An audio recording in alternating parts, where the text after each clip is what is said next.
News Channel 8's Lenny Supal has more on the additional findings and what a St. Pete City Councilman has to say about it. Lenny. Well, the history of Tropicana Field runs very deep. It actually was built 4 decades ago, but a thriving and bustling community was pushed out. Since then, several burial sites have been detected on the property. Now there's a renewed push to make sure they're not forgotten.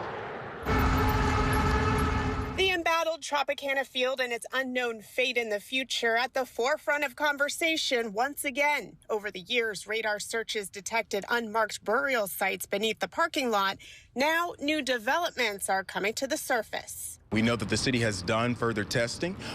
We know that there have been some results that have proven that there may be at least 10 more bodies that were identified underneath that parking lot at Tropicana Field. St. Pete City Councilman Corey Givens Jr. shedding light on the survey discoveries found over the last 5 years and the challenging history that comes with it. For me, this is personal. I have a great-great-grandfather who may or may not be buried underneath that parking lot.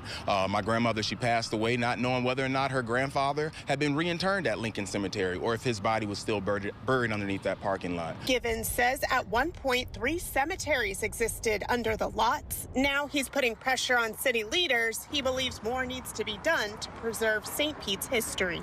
Plans to build around the stadium on the cemetery? Yeah, sometimes I wonder if the reason that the plans, went under was because we discovered that there were bodies that existed underneath that parking lot. It's just like Indian burial grounds. It's sacred space. You don't want to disturb those bodies. What do you want to